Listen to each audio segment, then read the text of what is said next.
ലോകം മുഴുവൻ നിങ്ങളെ നോക്കി നിൽക്കുമ്പോൾ നിങ്ങൾ വീണുപോയാൽ എങ്ങനെയിരിക്കും? നിങ്ങളെ വിശ്വസിച്ചവരും നിങ്ങളെ പരിഹസിച്ചവരും എല്ലാവരും ഒരേ സമയം നിങ്ങളെ നോക്കുമ്പോൾ നിങ്ങൾ എന്തു ചെയ്യും? കൈവിടുമോ അല്ലെങ്കിൽ വീണ്ടും എഴുന്നേൽക്കുമോ? അതിനു മുമ്പായി എൻ്റെ ചാനൽ ആദ്യമായിട്ട് കാണുന്നവരെ സബ്സ്ക്രൈബ് ചെയ്ത് തൊട്ടടുത്ത് കാണുന്ന ബെൽ ബട്ടൺ കൂടി അമർത്തുക. ഒരു ചെറിയ ദ്വീപിൽ ജനിച്ച ഒരു കുട്ടിയായിരുന്നു. പണമില്ല, സൗകര്യങ്ങളില്ല, വലിയ പിന്തുണകളൊന്നുമില്ല. പക്ഷേ ഒരു വലിയ സ്വപ്നമുണ്ടായിരുന്നു. ഒരു ദിവസം ലോകത്തിലെ ഏറ്റവും മികച്ച ഫുട്ബോൾ താരമാകണം. ആ കുട്ടിയുടെ പേര് ക്രിസ്റ്റിയാനോ റൊണാൾഡോ. ചെറുപ്പത്തിൽ തന്നെ അവന് മനസ്സിലാക്കിയിരുന്നു, ജീവിതം എല്ലാവർക്കും ഒരുപോലെയല്ല.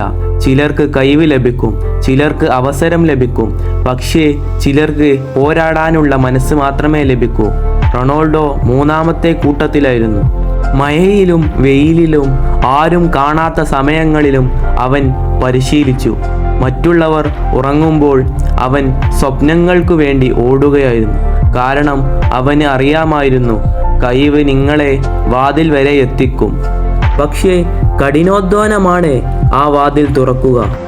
വർഷങ്ങൾ കടന്നു, അവൻ വളർന്നു. ലോകം കണ്ട ഏറ്റവും വലിയ ക്ലബ്ബുകളിൽ കളിച്ചു, ഗോളുകൾ നേടി, റെക്കോർഡുകൾ തകർത്തു, കിരീടങ്ങൾ നേടി. ലോകമെമ്പാടും ആരാധകർ അവൻ്റെ പേര് വിളിച്ചു, റൊണാൾഡോ. പക്ഷേ ആളുകൾ കാണാത്ത ഒരു സത്യമുണ്ടായിരുന്നു. ഓരോ വിജയത്തിൻ്റെയും പിന്നിൽ എണ്ണമറ്റ പരാജയങ്ങൾ ഉണ്ടായിരുന്നു. ഓരോ ചിരിയുടെയും പിന്നിൽ കണ്ണീർ ഉണ്ടായിരുന്നു. 2006 ലോകകപ്പ് സ്വപ്നം തുടങ്ങി. 2010 അവസാനിച്ചിട്ടില്ല. 2014 വീണ്ടും നിരാശ.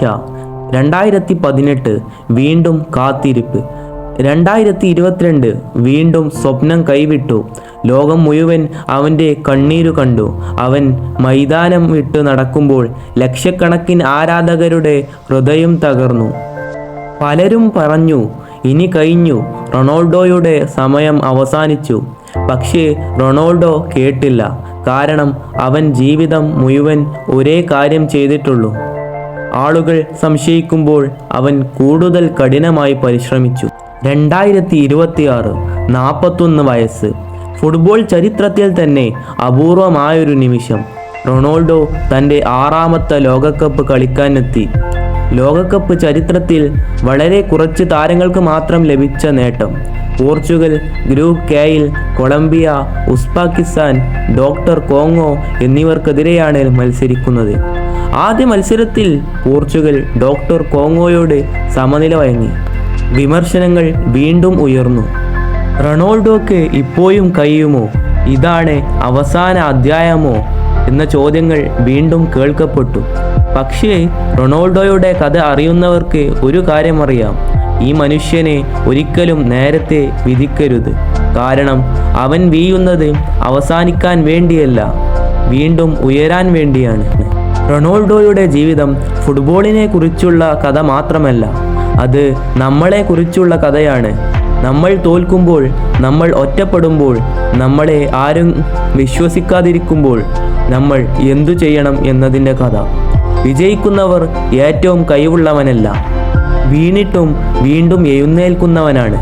ഇന്ന് ലോകം റൊണാൾഡോയെ കാണുന്നത് ഒരു ഫുട്ബോൾ താരമായല്ല, ഒരു സന്ദേശമായിട്ടാണ്, ഒരു ഓർമ്മപ്പെടുത്തലായി. നിങ്ങളുടെ സ്വപ്നം എത്ര ദൂരെയായാലും, നിങ്ങളുടെ പ്രായം എത്രയായാലും, ലോകം മുഴുവൻ നിങ്ങൾക്ക് എതിരെ നിന്നാലും നിങ്ങൾ സ്വയം വിശ്വസിക്കുന്നത് നിർത്തരുത്. ക്രിസ്റ്റിയാനോ റൊണാൾഡോ മഹാനായത് ഗോളുകൾ നേടിയതുകൊണ്ടല്ല, അവൻ ഒരിക്കലും കൈവിടാതിരുന്നതിനാലാണ്.